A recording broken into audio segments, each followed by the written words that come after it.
உங்களை நினைச்சா எனக்கு ரொம்ப பெருமையா இருக்கு. நற்செய்தி ஊழியம் செய்யத்தான் நேரம் இல்லைன்னு இன்னைக்கு நிறைய பேர் சொல்லிக்கிட்டு இருக்காங்க. இதுக்கு தனியா நேரத்தை ஒதுக்கணும்னு அவசியமே இல்ல பாஸ்டர். எப்பெல்லாம் முடியுமோ எங்க வேணாலும் சத்தியத்தை சொல்லலாம். Just to it. அது நடைமுறைக்கு ஒத்து வருமா? ஏன் வராது? நான் செய்யறேன். ஷாப்பிங் போகும்போது, பீச், பார்க், இப்படி வெளியில போகும்போது நான் சொல்றேன். Very simple. Jesus loves you. இயேசு உங்களை நேசிக்கிறார்னு சொல்றேன். அதான சத்தியம். மனுஷர் முன்பாக என்னை அறிக்கை பண்ணுகிறவன் எவனோ அவனை பரலோகத்தில் இருக்கிற என் பிதாவின் முன்பாக நானும் அறிக்கை பண்ணுவேன். தினமும் பல் தேய்க்கிறோம், குளிக்கிறோம், சாப்பிடுறோம், ட்ரெஸ் பண்றோம். அந்த மாதிரி தான் இதையும் செய்யணும். Just do it.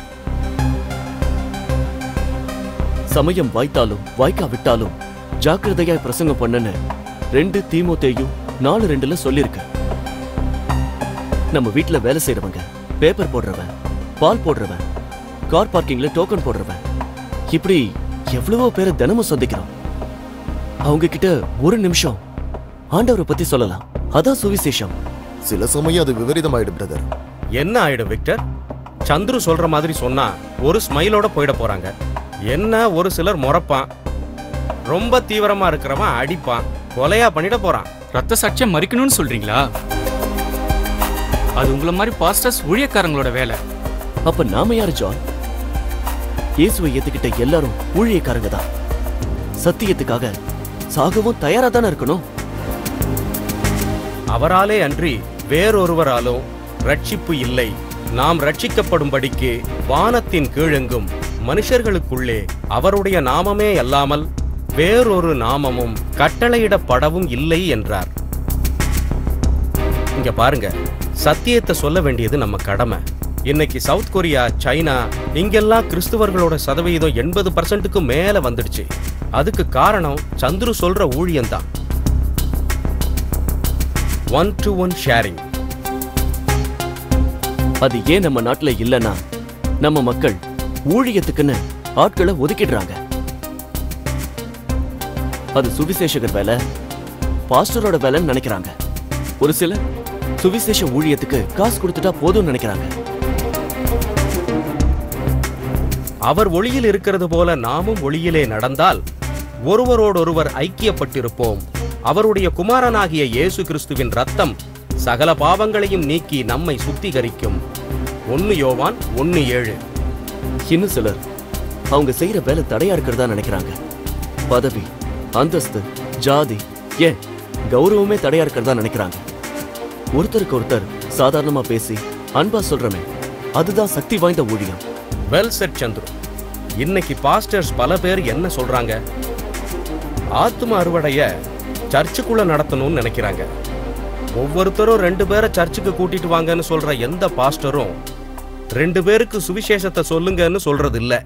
சில பாஸ்டர்ஸ் என்ன நினைக்கிறாங்கன்னா, உங்களுக்கெல்லாம் 6 நாள் வேலை 1 நாள் ஓய்வுன்னா, சில பாஸ்டர்ஸுக்கு ஞாயிற்றுக்கிழமை வேலையும் 6 நாள் ஓய்வுமா நினைக்கிறாங்க. ஒரு சர்ச்சுக்கு 2000 பேர் வராங்கன்னா அந்த 2000 பேரும் ஒரு நாளைக்கு 2 பேருக்கு சத்தியத்தை சொன்னா ஒரு மாசத்துக்கு 1,20,000 பேருக்கு சத்தியத்தை சொல்லிடலாம். அதனால தான் சொல்றேன், personal ministry is a powerful ministry. சைனாவில் அதைத்தான் செய்யறாங்க. கரெக்ட். அதுதான் எழுப்புதல். அதுக்கு பேரு தான் க்ரூசேட். எழுப்புதல்னா குதிச்சு சத்தம் போட்டு ஆராதிக்கிறதும் அந்நிய பாஷையில பேசுறதும் தான்னு இன்னைக்கு பலரும் நினைக்கிறாங்க. அப்போ தாவீதை போல நடனமாடின்னு பாடுறோமே, அது தப்புன்னு சொல்றீங்களா? அந்நிய பாஷையில பேசுறதும் குத்தம்னு சொல்றீங்களா பாஸ்டர்? தப்பா புரிஞ்சுக்கிட்டீங்க.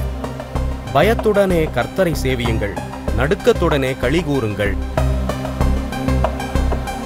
ஆவிக்குரிய வாழ்க்கைங்கிறது உயர்வும் பரவலும் ஆனது. Vertical and horizontal. உயர்வுன்றது பரலோகத்துல இருக்க ஆண்டவரோட நமக்கு இருக்க உறவு, துதிப்பது, ஆராதிப்பது, ஜெபிக்கிறது. அதுதான் வெர்டிகல். பரவலானதுன்னா ஆண்டவரை பத்தி அன்பா சொல்லி அனைவரோடும் இந்த உலகத்துல நாம ஏற்படுத்துற உறவு. அது ஹரிசான்டல். அதுதான் சுவிசேஷம். நமக்கு 2மே முக்கியம். இன்னைக்கு எங்க போறீங்க? ஒரு ஆயுள் தண்டனை கைதியை சந்திக்கிற வாய்ப்பு கிடைச்சிருக்கு. சந்துரு தான் பிடிவாதமா இன்னைக்கு போகணும்னு சொல்லி கூட்டிட்டு வந்துட்டாரு. Just do it. என்ன சந்துரு, அப்படித்தானே?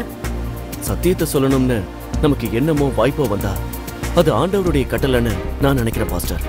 அதை உடனே செஞ்சிடணும். You are right.